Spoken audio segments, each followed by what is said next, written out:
Bank एक financial institution है जो पब्लिक से पैसा डिपॉजिट फॉर्म में लेता है और उसी पैसे को किसी दूसरे को लोन फॉर्म में देता है। ओके, सिंपल वर्ड में बोले तो ये पैसा का लेना और देने का काम करता है, बीच में इंटरमीडिएट सिक्योरिटी मेंटेन करता है। तो इसका पर्पस यही रहता है देश का इकोनॉमी का ओवरऑल ग्रो करवाना। ठीक है, तो ये ग्रो कैसे करवाता है, मान लीजिए आपसे पैसा डिपॉजिट लिया, ठीक है, वो किसी बिजनेस के पर्पस में उसको लोन फॉर्म में दिया। ठीक है, तो उसमें क्या होता है, बिजनेस अगर ग्रो होगा तो देश का इकोनॉमी भी ग्रो होगा।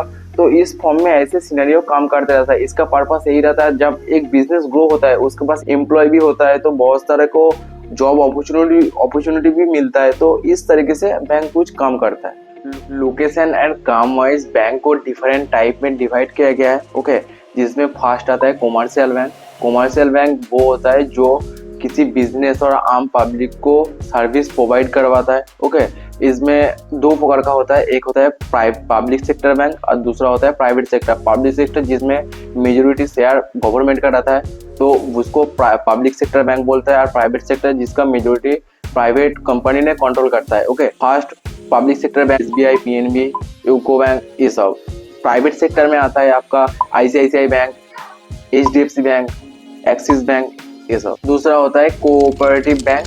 ये एक कोऑपरेटिव सोसाइटी की तरह काम करता है। इसमें मेंबर ही उसका ओनर होता है। इसका मेन पर्पस यही रहता है कि लोअर इनकम वाले को सपोर्ट करना, जैसे कि आप district central cooperative bank, urban cooperative bank, ये सब। तीसरा आता है आपका रीजनल रूरल बैंक यानी RRB। इसका यही काम रहता है कि रूरल एरिया में जो डेवलपमेंट माने एग्रीकल्चर सेक्टर में उसको डेवलप कैसे करना है, सपोर्ट करना है फाइनेंशियली दिखते गए, तो ये सब में वो लोग काम प्रोवाइड करवाता है। ये बैंक पब्लिक सेक्टर बैंक को सपोर्ट के चलते farmer, artisan and small business को ग्रो करने में मदद करता है। जिसका एग्जाम्पल है प्रतिमा यूपी ग्रामीण बैंक, केरला ग्रामीण बैंक। चौथा आता है पेमेंट बैंक। ये एक नया टाइप का बैंक है जिसमें कुछ लिमिटेड फीचर्स ही ऐड रहता है। इसमें लोन प्रोवाइड नहीं होता है, तो इसमें मेन काम यही रहता है ट्रांजैक्शन करना हो, ठीक है, एक दूसरे से बैंक ट्रांजैक्शन करना हो, मोबाइल बिल रिचार्ज करना हो, मोबाइल बैंकिंग करना हो, ये सब फैसिलिटीज प्रोवाइड करते हैं, जैसे कि Paytm payment bank, Airtel payment bank, ये सब। लास्ट में आता है स्मॉल फाइनेंस बैंक। ये उन लोगों के लिए बनाया गया था जो ट्रेडिशनल बैंक तक पहुंच नहीं पाते,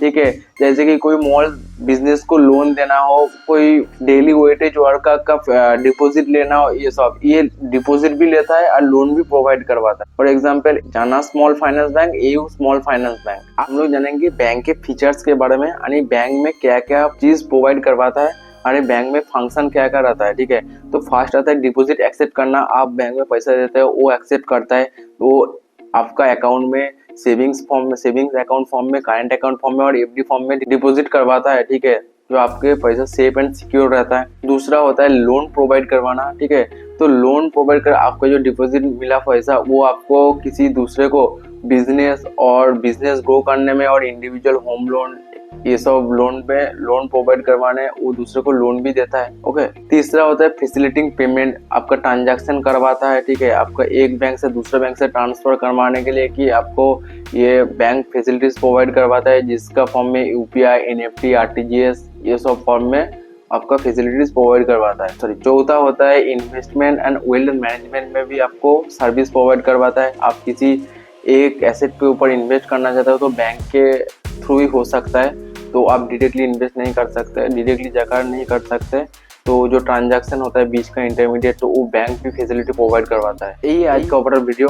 अगर अच्छा लगा है तो लाइक, कमेंट, सब्सक्राइब करके बिल्कुल मत भूलना।